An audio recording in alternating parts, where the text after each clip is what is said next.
évidemment, c'est malheureusement une tendance, une faiblesse qui existe. C'est que je dis souvent, des gens croient qu'ils sont militants parce qu'ils font comme qu'eux.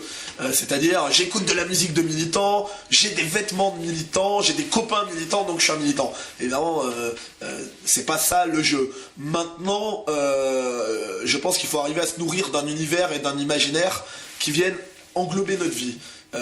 C'est-à-dire quelque chose qui puisse nous porter, j'allais dire du berceau, mais peut-être pas, mais à 6-7 ans, je crois qu'on commence déjà à faire quelques premiers choix, ne serait-ce que dans ses jouets, dans les lectures enfantines, etc.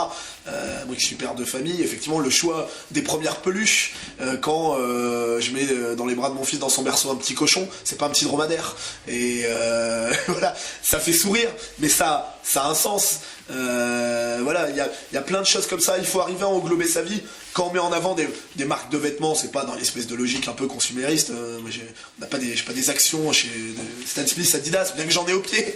Mais c'est de dire, voilà, il y a aussi des codes, des repères qui doivent effectivement, je vous l'accorde complètement, pas devenir, il faut pas perdre de vue l'essentiel pour l'accessoire. Néanmoins, on transmet aussi à travers ces codes, à travers certaines musiques, certaines façons, attitudes et une esthétique, parce que je pense qu'il ne faut pas être dans une démarche uniquement esthétisante.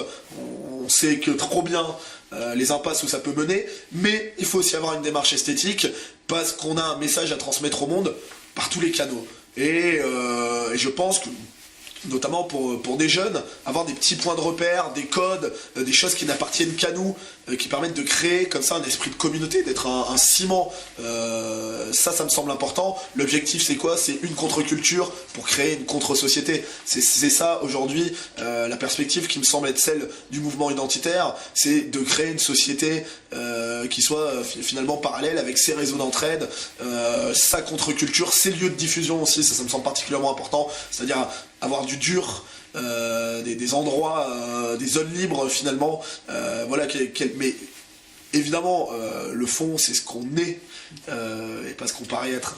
Est-ce que la place accordée dans votre livre à l'imaginaire, à tout ce qui est image, tout ce qui est, je pense qu'il y a des mangas par exemple, c'est parce que le monde actuel ne vous plaît pas? Est-ce que vous pensez que c'est un lien tout ça? Est-ce que vous pensez que vous seriez très satisfait par la réalité, ou on serait dans une réalité qui correspondrait à votre projet de société? Est-ce qu'il y aurait moins de place accordée à l'imaginaire dans votre livre, vous pensez? Non, je pense pas. Je pense qu'il y aurait peut-être plus de place dans une société qui me conviendrait davantage. J'aurais peut-être même pas eu besoin. La seule différence, c'est peut-être que ça serait pas une contre-culture, si c'était la culture, comme on est en train de le voir par exemple en Italie, où finalement la musique alternative est en train de devenir quelque chose de très large en Italie.